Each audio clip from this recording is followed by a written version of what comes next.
On November 17th, licensed realtor Jerry Issam and prospective homebuyer Anthony Edwards entered a property at 1093 Murado Drive in the West Price Hill subdivision of Cincinnati, Ohio, using a lockbox key that Issam had authorized access to. A neighbor across the street, retired Cincinnati police officer Thomas Brannigan, called 911 and told dispatchers he had witnessed two black men force the front door open. Officers responded to what was dispatched as a breaking and entering. The interaction that followed was captured on officer body camera. 32 forms the other side around the building. That you're directing the K9 phone. 8123 is responding. I have about 1 minute out. Good copy. 30, 35.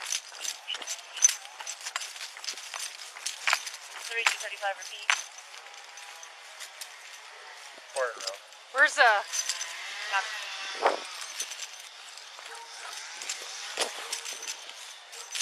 43, we're all around. Where's Knox at? I got movement in there. Address is 1093 Murado. Pete, they're right up there by you.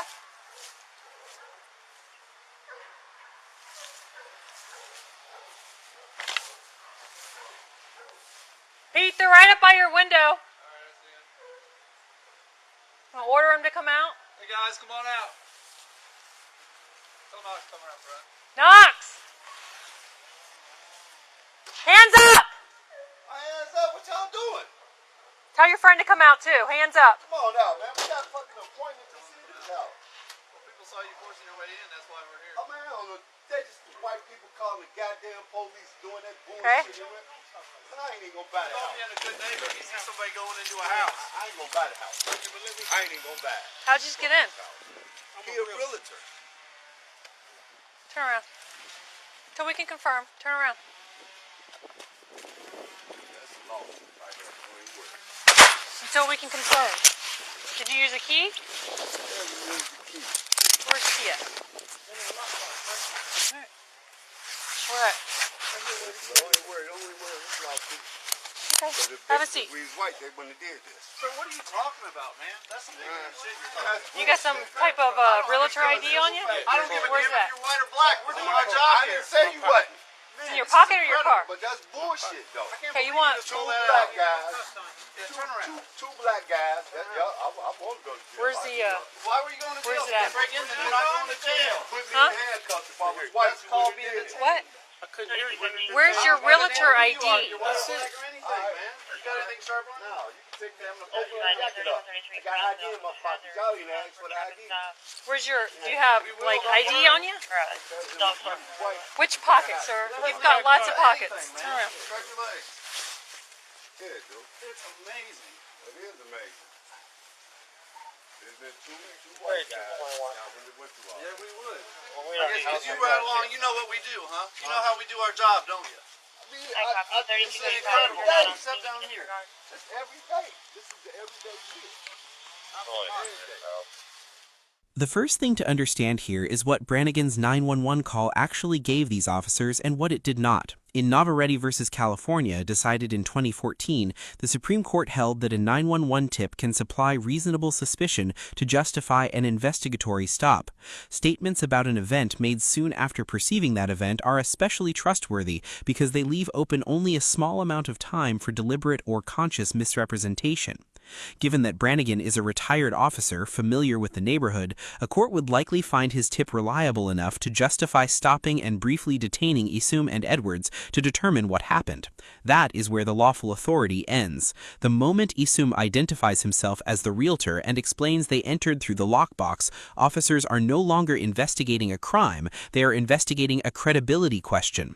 The Constitution does not allow officers to assume guilt and demand proof of innocence. The Fourth Amendment requires officers to consider the totality of what is in front of them, not just the first account they received. Now you search this like you got drugs and dope. Knox, I didn't search... I didn't, You got an ID on you somewhere? pat between his crotch and stuff for weapons, but he's got an ID and he's got realty cards on. Who'd you arrange this with? Are you the only two in there? And you got into the key box? Yeah. The race car. Okay. That stuff doesn't fly. We got called and told that you guys forced entry, which is why. I don't care. So just stop. I don't care. I mean, stop. Do you have an idea? Yeah. And he's got realty cards on. Take a deep breath and relax.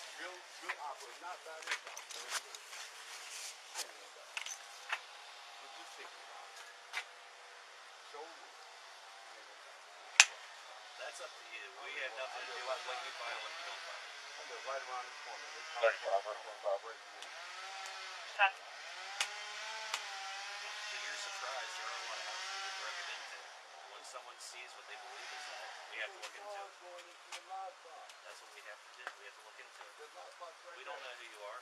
No, I'm talking about you. I'm talking about the one that called you, made the complaint, saw us get That's not what was reported to us. I understand what was reported. Do you have the key to the lockbox on you? Is it in there? Why we approach things a certain way. Your race has nothing to do with it.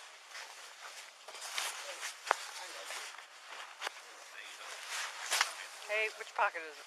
I don't know. I have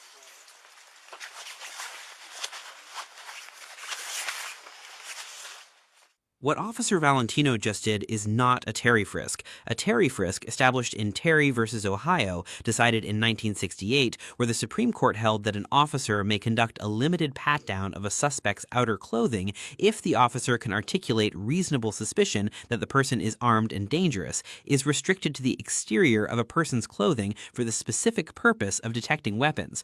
The Supreme Court was explicit. The officer must be able to articulate why officer safety was an issue and exactly what risk or danger to the officer or others existed. Officer Knox had already told Valentino that he had already checked for weapons and that Isom had ID and realty cards on him. At that point, the basis for any continued search had evaporated. Going directly into Isom's pockets to retrieve items is not a pat-down. It is a full search, and for a full search, you need probable cause, not reasonable suspicion. The 911 call gave these officers reasonable suspicion to stop. It did not give them probable cause to search. Those are not the same thing, and this moment is where that line was crossed.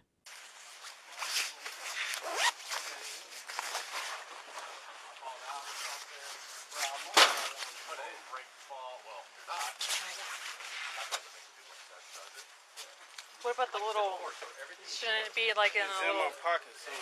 Okay, well, you can't find it. Back up, yeah. Turn around, sir.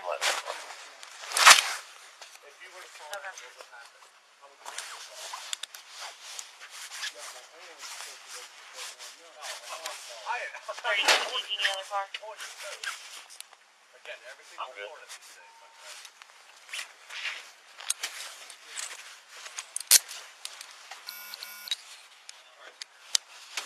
Bro, what are you worried about?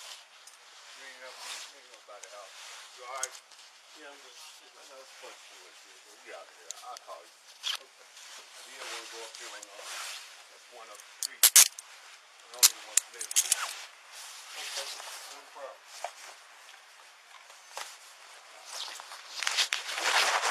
Sorry about that, sir. We can only go by what's reported to us, okay? I had it in my Yeah, I couldn't find it, so... Put it back on?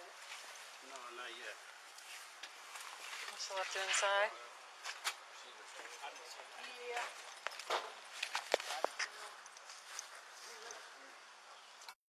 The release of Isom and Edwards is the right outcome, but the way it happens reveals a second major failure. The investigation itself was negligent from start to finish. Officers never secured the scene. They allowed the complainant, the man whose account set everything in motion, to roam freely while treating the two men he accused as suspects who needed to prove their innocence. A basic investigative principle is that you secure all parties and gather information equally before drawing conclusions. These officers did not do that. They accepted Brannigan's version first and filtered everything else through it. When they eventually learned that a key had been used and no forced entry had occurred, they simply left. No interview of Brannigan on camera, no report referencing that his account was factually wrong, no accountability whatsoever for a false 911 call that put two innocent men at gunpoint. Officers Valentino, Knox, and Pete get an F. Valentino drew her weapon before either man presented any threat, and the Supreme Court's standard in Graham v. Connor, decided in 1989, could not be clearer. Force must be evaluated against the severity of the crime at issue, whether the suspect poses an immediate threat to the safety of the officers or others, and whether he is actively resisting arrest or attempting to evade arrest by flight. None of those factors justified a drawn weapon at that moment. Valentino then conducted an illegal pocket search after Knox had already told her no weapons were found. Knox ordered the detention to continue long after a plausible innocent explanation had been offered and signed off on an approach that presumed guilt. Pete was present throughout and raised no objection. Collectively, these officers abandoned the neutrality that law enforcement demands, not because they were malicious, but because they took Brannigan's word as settled fact and treated Isom's credentials as a lie to be disproven. That is not how investigations work. That is not how the Fourth Amendment works. On July 15, 2019, Isom and Edwards filed a federal lawsuit alleging Fourth Amendment violations and failure to properly train officers. The city of Cincinnati settled approximately 3 days later, paying Isom and Edwards a combined $151,000, issuing a formal apology, and committing to implicit bias training for all city employees. When a city settles in 3 days, it knows what happened. Retired Officer Thomas Brannigan gets an F. He is a trained law enforcement professional who watched 2 men enter a property with a key, through a lockbox, and reported it to 911 as a forced entry by 2 black males. He was wrong in his observation, or wrong in his characterization of it. Either way, a man with police training who identifies himself as such to responding officers carries a degree of credibility that a random civilian tip would not. The Supreme Court's analysis in Navarrete v. California acknowledges that training and proximity to an event elevate the weight given to a tip. Brannigan's status amplified the harm his false account caused. He was never formally investigated for the call he made. He should have been. Jerry Isom gets an A+. He was calm, cooperative, identified himself immediately, explained exactly why they were there, and maintained his composure throughout a situation that was humiliating, unnecessary, and unlawful. He did not escalate. He did not give officers a reason to take the situation further than they already had. And when it was over, he did not simply move on. He filed suit, forced accountability, and helped compel a major American city to implement systemic training on implicit bias. That is what civic courage looks like. Anthony Edwards gets an A-. Edwards was vocal in his frustration, and his frustration was entirely justified. Every word he said was accurate.